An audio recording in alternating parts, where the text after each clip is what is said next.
आज अगर हम दोस्तों किसी से भी पूछे कि आप वीकेंड पे क्या कर रहे हो, तो उनका जवाब यही होगा कि नेटफ्लिक्स एंड चिल।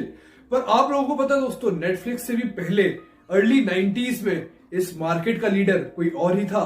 एक ऐसी कंपनी जिसके 9000 से ज्यादा स्टोर्स थे, 65 मिलियन से ज्यादा कस्टमर बेस था, $9 बिलियन से ज्यादा उसकी नेट वैल्यू थी।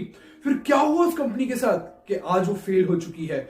क्या गलतियां उसने की और उसकी गलतियों से हम नए एंटरप्रेन्योर्स को क्या लर्निंग्स मिलती हैं, आइए जानते हैं इस वीडियो में। ये कहानी शुरू होती है 1985 से, जब डेविड कुक एक सॉफ्टवेयर सप्लायर का काम करा करते थे ऑयल एंड गैस इंडस्ट्री के अंदर।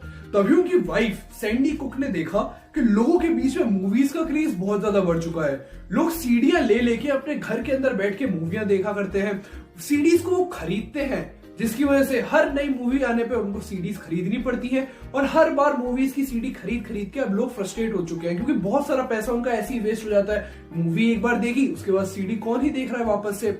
उनके दिमाग में एक आइडिया क्लिक करा कि कितना अच्छा हो कि अगर हम लोग ये सीडीज रेंट पे दे सके लोगों को। और ये आइडिया लेके वो डेविड कुक के पास गई। डेविड कुक के पास डेटा नॉलेज तो बहुत ज्यादा था। उन्होंने तुरंत मार्केट रिसर्च करा, उन्होंने इस बिजनेस को समझा और देखा कि इसके अंदर बहुत ज्यादा पोटेंशियल है। और इसी आइडिया को एग्जीक्यूट करते हुए उन्होंने 1985 के अंदर ही डेलिस के अंदर अपना पहला स्टोर खोल डाला और उस स्टोर का नाम रखा ब्लॉकबस्टर वीडियोस। ब्लॉकबस्टर का बिजनेस मॉडल दोस्तों सिंपल था। वो एक सब्सक्रिप्शन मॉडल के ऊपर काम कर रहे थे। लोग इनके स्टोर में आके अपनी कोई भी मनपसंद सीडी चूज कर सकते थे और उसको सब्सक्रिप्शन पे उस सीडी को रेंट कर सकते थे कुछ एक पर्टिकुलर टाइम के लिए। बिल्कुल वैसे ही जैसे दोस्तों लोग बुक्स के साथ लाइब्रेरी में करते हैं। और इसी के ऊपर ब्लॉकबस्टर फेमस होता जा रहा था। डिमांड तो थी, सप्लाई ब्लॉकबस्टर ले आया। इन लोगों ने अपने पहले स्टोर के अंदर ही दोस्तों 8000 से ज्यादा सीडीज और 2000 से ज्यादा बीटा टेप्स रखी हुई थी, जो महीनों के अंदर ही बिक चुकी थी। डिमांड इतनी ज्यादा थी और लोगों को रेंटिंग का कंसेप्ट इतना ज्यादा अच्छा लगने लगा था कि क्यों अपना पैसा बर्बाद करें हम सीडी खरीद के। जो कोई नई मूवी आ रही है, ब्लॉकबस्टर में जाओ, सीडी रेंट करो, मूवी देखो, सीडी वापस कर दो। बहुत ज्यादा लोगों को ये सस्ता भी पड़ता था और रीजनेबल लगता था, जिसकी वजह से अब ब्लॉकबस्टर बहुत तेजी से फेमस होने लगा था। अब इनका पहला स्टोर तो बहुत ज्यादा हिट हो ही चुका था। नेबरहुड का हर आदमी आके सिर्फ इनकी स्टोर से ही सीडीज खरीदा करता था, जिसकी वजह से हमेशा इनकी सीडी हमेशा बिकी हुई होती थी। अब डेविड कुक को इंडस्ट्री नॉलेज बहुत ज्यादा थी, जिसकी वजह से उन्हें पता था अगर हम लोग और ज्यादा फ्रेंचाइज खोलना चाहते हैं, ऐसी ही और ज्यादा स्टोर्स खोलना चाहते हैं पूरे यूनाइटेड स्टेट्स के अंदर, तो सबसे पहले जरूरी है अपना डिस्ट्रीब्यूशन चैनल अच्छा करना। एक ऐसा वेयर हाउस होना चाहिए हमारे पास जहां से हम लोग हर लोकेशन पे अपनी सीडीज भेज सके। और इसी आइडिया को पूरा करते हुए जैसे इनका पहला स्टोर सक्सेसफुल हुआ, इन्होंने $6 मिलियन का एक वेयर हाउस बना डाला, जिसके अंदर ये बल्क में बहुत सारी सीडीज खरीद के रखते थे। और इन्होंने सोचा था जब भी अपने नए स्टोर्स बनाएंगे, उन सारे स्टोर्स में यहीं से सीडी सप्लाई करा करेंगे। अब दोस्तों एक टर्म होता है प्रूफ ऑफ कंसेप्ट, मतलब आपका जो आइडिया है, आपका जो कंसेप्ट है, आप उसको प्रैक्टिकल अप्रोच के साथ में इंडस्ट्री के अंदर लेकर आते हो, उसका एक धंधा शुरू करते हो, अपने आइडिया से एक धंधा शुरू करते हो। वो धंधा अगर सक्सेसफुल हो जाता है तो उसको आप कहते हो प्रूफ ऑफ कंसेप्ट। मतलब आपका जो कंसेप्ट था वो आपने प्रूफ कर दिया है सबको कि सक्सेसफुल हो सकता है। तो अगर हम बात करें ब्लॉकबस्टर वीडियोस की, तो इनका स्टोर सक्सेसफुल हो चुका था, वेयरहाउस तैयार था, मतलब अब पीओसी इनका हो चुका था। और इन्वेस्टर आपके अंदर इन्वेस्ट करने के पहले आपका पीओसी जरूर देखता है। तो पीओसी इनका तैयार था। अब इन्हें पूरे ही यूनाइटेड स्टेट्स के अंदर एक्सपेंड करने के लिए जरूरी थे पैसे, जिसके लिए गए इन्वेस्टर्स के पास में। वेन ह्यूजेंगा और 2 और इन्वेस्टर्स के साथ मिलके इन्होंने $18.5 मिलियन रेज करे, ताकि पूरे ही यूनाइटेड स्टेट्स के अंदर अपने ब्रांच खोल सके ब्लॉकबस्टर वीडियोस के। अब जो इन्वेस्टर दोस्तों डेविड कुक अपने साथ लेकर आए थे, उनकी बिजनेस टेक्निक और एक्सपेंशन मॉडल इतने ज्यादा अच्छे थे कि अभी लोग बहुत तेजी से पूरे अमेरिका के अंदर एक्सपेंड करना शुरू कर चुके थे। बहुत तेजी से हर जगह अपने नए स्टोर्स खोल रहे थे। हर नए लोकेशन पे इनका एक स्टोर हुआ करता था। एक टाइम तो दोस्तों ऐसा आ चुका था कि लोग हर एक दिन के अंदर एक स्टोर खोलते थे अमेरिका के अंदर। बहुत तेजी से एक्सपेंड कर रहे थे। ब्लॉकबस्टर के जितनी भी कंपटीशन थे, राइवल थे, उनको भी खरीद खरीद के अपने अंदर एक्वायर करते जा रहे थे, मर्ज कर रहे थे ब्लॉकबस्टर के अंदर, ताकि ब्लॉकबस्टर का कोई कंपटीशन ही ना रहे। और ऐसा ही हो रहा था। ब्लॉकबस्टर हर जगह चमकना शुरू कर चुका था। हर आदमी अगर किसी को भी मूवी देखनी है तो वो ब्लॉकबस्टर से ही सीडी लिया करता था। और अब ब्लॉकबस्टर एक अनडिफीटेबल किंग बनता जा रहा था इस मार्केट के अंदर। जो चीज इन्हें कंपटीशन से अलग बनाती थी दोस्तों, वो था इनका यूनिक बारकोड सिस्टम। मतलब जहां इनका कंपटीशन अपने एक स्टोर के अंदर सिर्फ 100 सीढ़ियां मैनेज कर पाता था, वहीं ये अपने एक स्टोर के अंदर 10,000 से ज्यादा सीढ़ियां मैनेज कर पाते थे। ऊपर से अपने कस्टमर का पूरा डेटा भी मेंटेन कर लेते थे, सिर्फ और सिर्फ इस बारकोड सिस्टम की वजह से। ऊपर से दोस्तों कस्टमर का डेटा मेंटेन करने की वजह से ये लोग लेट फीस से भी बहुत ज्यादा पैसा कमा रहे थे। मतलब जैसे आप कोई सीडी लेकर गए ब्लॉकबस्टर से, आपको एक टाइम पे वो सीडी वापस करनी थी, पर आपने वो वापस नहीं करी टाइम पे, तो आपके ऊपर लेट फीस चार्ज हुआ करती थी। और इस फीस से ही दोस्तों ये करोड़ों रुपए बना रहे थे। और ये सब पॉसिबल था सिर्फ और सिर्फ इनके बारकोड की वजह से। और ये कंपेटिटिव एज इन्हें बहुत जल्दी बहुत आगे ले गया दोस्तों। जहां ये कंपनी 1985 में शुरू हुई थी, सिर्फ एक स्टोर था इनका, 1988 तक दोस्तों ये अमेरिका की नंबर 1 वीडियो कंपनी बन चुकी थी। इनके 400 से ज्यादा स्टोर हो चुके थे पूरे अमेरिका के अंदर। अमेरिका में फेमस होने के बाद दोस्तों इन लोगों ने Canada, Brazil, United Kingdom, Germany, Israel, हर जगह अपने स्टोर्स खोलने शुरू कर दिए, जिसकी वजह से अब इंटरनेशनल मार्केट में भी ये लोग अपनी पकड़ बनाते जा रहे थे और कुल मिला के इस इंडस्ट्री का राजा बन चुके थे। 1990s तक इनके दोस्तों 64 मिलियन से ज्यादा कस्टमर बेस हो चुका था पूरी दुनिया के अंदर। और अमेरिका के अंदर ही इनके 84,000 से ज्यादा एम्प्लॉइज थे दोस्तों। डिमांड इतनी ज्यादा थी इनकी कि कुछ स्टोर्स के तो इन लोग को जबरदस्ती डोर बंद करने पड़ते थे ताकि ज्यादा कस्टमर्स ना घुस जाए स्टोर्स के अंदर। वही बात है ना, डिमांड बहुत सारी थी और सप्लाई सिर्फ ऐसे ही गिने चुने लोगों के पास में था। ब्लॉकबस्टर इस इंडस्ट्री का राजा था, तो लोग ब्लॉकबस्टर के पास ही जाते थे। और अगर इतनी सारी डिमांड एक ही सप्लायर के पास जाएगी तो जाहिर सी बात है वो सप्लायर तो राजा बन जाएगा। ब्लॉकबस्टर के साथ भी यही हो रहा था। ब्लॉकबस्टर चाहे एक मल्टी बिलियन डॉलर कंपनी बन चुकी थी, पर ह्यूजेंगा के दिमाग में एक बहुत बड़ी टेंशन थी, क्योंकि हर दिन टेक्नोलॉजी चेंज होती जा रही थी। केबल टेलीविजन जैसी टेक्नोलॉजी अब अमेरिका के अंदर पकड़ बनाती जा रही थी और वीडियो ऑन डिमांड जैसी सर्विसेज अब बहुत तेजी से पॉपुलर होती जा रही थी, जिसकी वजह से अब ये बहुत बड़ी टेंशन क्रिएट हो रही थी ब्लॉकबस्टर के लिए।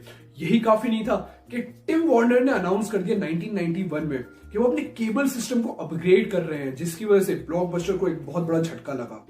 फिर आया 1993 में इस चेंजिंग टेक्नोलॉजी को, इस चेंजिंग रेवोल्यूशन को अडेप्ट करने के लिए ह्यूजेंगा ने सबसे पहले खरीदा एक अमेरिकन मीडिया कंपनी जिसका नाम था वाईकॉम, और ब्लॉकबस्टर को उसके साथ मर्ज कर दिया।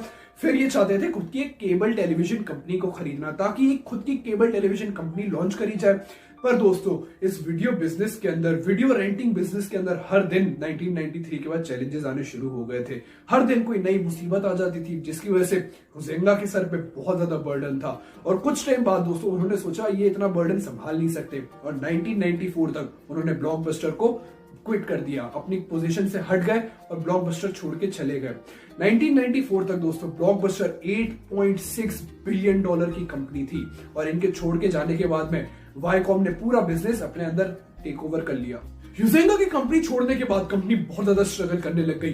2 साल के अंदर अंदर ही दोस्तों ब्लॉकबस्टर की वैल्यू 8.6 बिलियन डॉलर से गिर के 4.4 बिलियन डॉलर ही रह गई। कंपनी बहुत ज्यादा स्ट्रगल कर रही थी। तभी वाईकॉम ने डिसाइड किया क्यों ना एक नया सीईओ अपॉइंट करा जाए, और इन लोगों ने अपॉइंट करा जॉन एंटिको को, जो कि टाको बेल के प्रेसिडेंट थे उस टाइम पे। अब यही टाइम था दोस्तों जब डीवीडी का एरा शुरू होने वाला था, और वार्नर ब्रोस सबसे पहले ब्लॉकबस्टर के पास ही गए थे एक एक्सक्लूसिव डील साइन करने के लिए, पर एंटिको ने साफ मना कर दिया। उनका मानना था कि डीवीडी बेकार चीज है, वो सिर्फ वीएचएस रेंटिंग के ऊपर ही ध्यान देना चाहते हैं, और उन्होंने ऐसे ही एक चेंजिंग टेक्नोलॉजी को रिजेक्ट कर दिया। जिसके बाद डीवीडीज को अपनाया वॉलमार्ट ने अपॉर्चुनिटी देखी और अपने स्टोर्स में डीवीडीज को सेल करना शुरू कर दिया, जिसकी वजह से दोस्तों इस साल के एंड तक वॉलमार्ट का प्रॉफिट ब्लॉकबस्टर से ज्यादा था।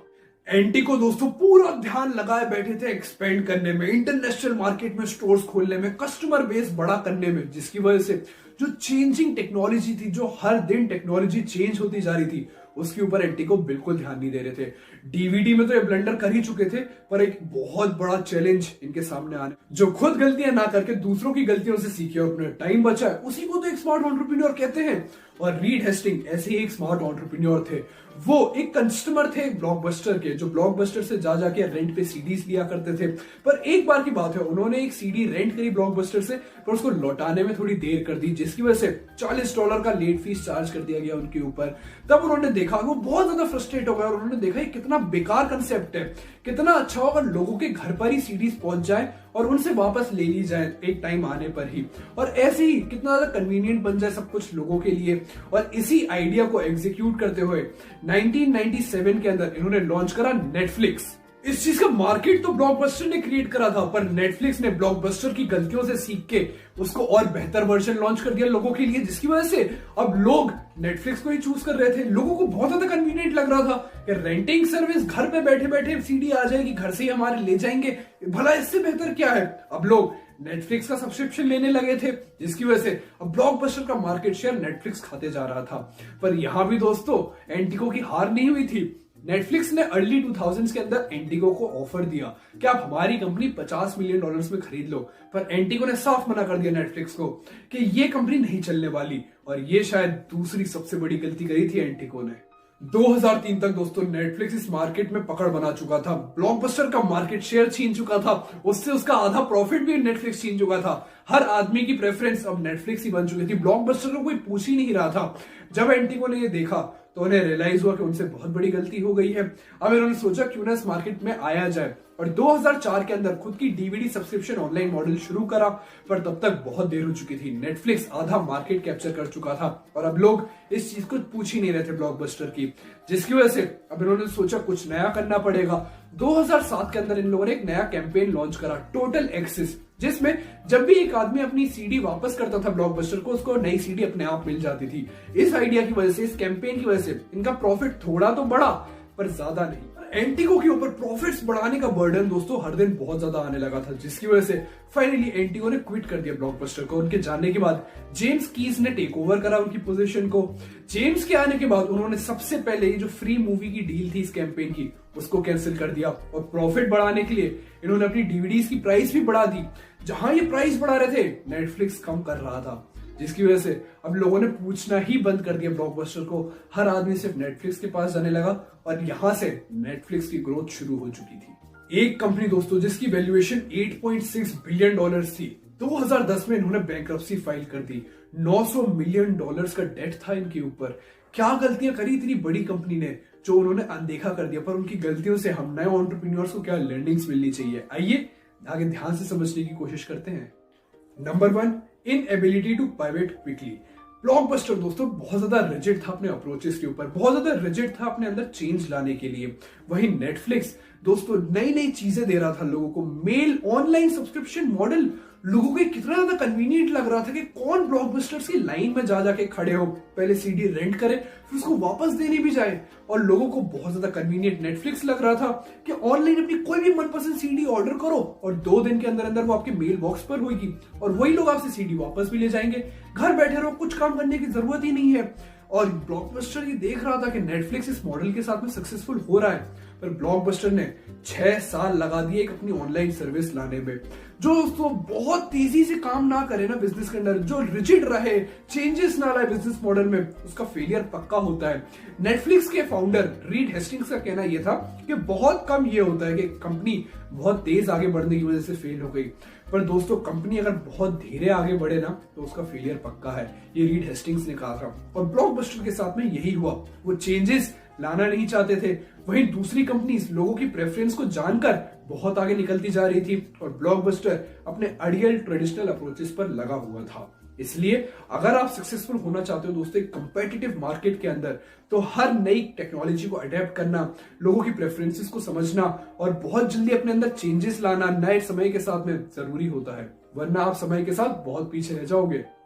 Number 2, poor execution. एग्जीक्यूशन में बहुत ज्यादा प्रॉब्लम थी दोस्तों ब्लॉकबस्टर की। इनका एक मेन सोर्स ऑफ इनकम था लेट फीस। मतलब अगर आप इनके यहाँ से कोई सीडी रेंट करते हो तो उसे अगर आप लेट वापस दे दो तो हर दिन लेट देने पे $1 ये लोग चार्ज करते थे आपसे। और ईयर 2000 के अंदर इन लोगों ने इन लेट फीस से ही $800 मिलियन बनाए थे, जो कि था इनका 16% ऑफ देयर रेवेन्यू। पर नेटफ्लिक्स लेट फीस चार्ज नहीं करता था और नेटफ्लिक्स की देखा देखी में ब्लॉकबस्टर ने भी लेट फीस लेना बंद कर दिया, जिसकी वजह से अब बहुत ज्यादा प्रॉब्लम्स आ गई। ना इन्हें देखा कि नेटफ्लिक्स करता क्या है, उसका बिजनेस मॉडल कैसा है, बस उसकी देखा देखी में खुद भी बंद कर दिया। अब लोगों ने सीडीज वापस देनी ही बंद कर दी, बहुत लेट देते थे, जिसकी वजह से वो सीडीज अभी लोग किसी और को रेंट पे नहीं दे पाते थे। बिजनेस बहुत ज्यादा हैम्पर होने लगा था। अगर हम बात करें कि दूसरी एग्जीक्यूशनल गलती की, तो वो थी जो इनका कैंपेन था ना टोटल एक्सेस। वो कैंपेन नो डाउट बहुत बड़ा हिट था, पर उसकी कॉस्ट आपको पता है दोस्तों कितनी थी? $2 हर सीडी पे। $2 हर सीडी पे इनको लॉस हो रहे थे उस कैंपेन की वजह से। उस कैंपेन को कवर करने के लिए जब इन अकल आई, इनने सोचा क्यों ना डीवीडी की प्राइस बढ़ा दी जाए। पर लोगों ने तब तक इनके पास आना ही बंद कर दिया। उनका मानना था कि इनसे आगे कौन डीवीडीज ले, नेटफ्लिक्स हमें ज्यादा सस्ती डीवीडी दे रहा है। वहीं नेटफ्लिक्स हर दिन प्रॉफिट में जाता जा रहा था और अपने एग्जीक्यूशनल प्रॉब्लम्स की वजह से ये लोग हर दिन लॉसेस में जा रहे थे। इसलिए अपने एग्जीक्यूशन पे दोस्तों किसी भी एंटरप्रेन्योर को बहुत ज्यादा ध्यान देना चाहिए। कोई भी कदम आप क्यों उठा रहे हो उसके ऊपर पहले ध्यान दो, क्या उसमें भलाई है, क्या नुकसान है, हर चीज देखो और उसके बाद ही कोई कदम उठाओ। और number 3, chasing the wrong competition. Blockbuster दोस्तों अपने पूरे टाइम में सिर्फ नेटफ्लिक्स के ऊपर ही ध्यान देता रहा। नेटफ्लिक्स क्या कर रहा है, क्या उसका बिजनेस मॉडल है, और उसी के हिसाब से अपना खुद का बिजनेस मॉडल भी चेंज करता रहा। वहीं दूसरी तरफ जो इनके रियल कंपटीशन थे ऑफलाइन मार्केट के अंदर, चाहे वो वॉलमार्ट हो, टारगेट हो, बेस्ट बाय हो, उनके ऊपर इन्होंने ध्यान ही नहीं दिया और देखते ही देखते ऐसी कंपनीज ने इनसे इनका ऑफलाइन मार्केट भी छीन लिया। मैं बता दूं ये कंपनीज करती क्या थी, बल्क में सीडीज खरीदती थी, उन्होंने बहुत चीप रेट पे लोगों को दे देती थी ताकि अब लोग इन्हीं के पास आए डीवीडीज को खरीदने के लिए। और लोगों को क्या है, जहां उन्हें चीप चीजें मिलेंगी वो वहीं ही जाएंगे। क्यों भला लोग अब ब्लॉकबस्टर के पास में आते, लोग अब वॉलमार्ट से ज्यादा की सीडीज ले लेते थे। और ब्लॉकबस्टर जहां अपना पूरा ध्यान लगा के बैठा था नेटफ्लिक्स के ऊपर, उससे उसका ऑफलाइन मार्केट भी छीन लिया गया। इसलिए बहुत ज्यादा जरूरी होता है दोस्तों पहले तो ये जानना कि आपके कंपटीशन कौन है, कहां कहां से आपको प्रॉब्लम्स आ सकती हैं, आपके राइवल्स कहां कहां हैं, और उनके ऊपर ध्यान दो। वो क्या स्टेप्स उठा रहे हैं उनको ध्यान से देखो ताकि आप उनसे हमेशा एक कदम आगे रहो। अगर आप कॉम्पिटिशन के ऊपर ही ध्यान नहीं दोगे ना तो कब कॉम्पिटिशन आपसे आगे निकल जाएंगे आपको पता ही नहीं चलेगा। तो ये थी दोस्तों ब्लॉकबस्टर की स्टोरी, कैसे एक इतनी बड़ी गलती ही अपनी छोटी छोटी गलतियों की वजह से फेल होती गई और आखिर में टाइम ऐसा आ गया कि उसे बैंकरप्सी फाइल करनी पड़ गई। क्या गलतियां उन्होंने करी, उनकी गलतियों से हम नए एंटरप्रेन्योर्स को क्या लर्निंग्स मिलती है, ये सब डिस्कस करा हमने आज की वीडियो में। आई होप आपने आज की वीडियो से बहुत कुछ सीखा हो। अगर आपको आज की वीडियो पसंद आई तो please like, subscribe and share my channel. ये मुझे मोटिवेट करता है आपके लिए हर हफ्ते एक अच्छा कंटेंट लाने में। मिलते हैं अगले हफ्ते एक नई स्टोरी के साथ, तब तक के लिए बाय बाय।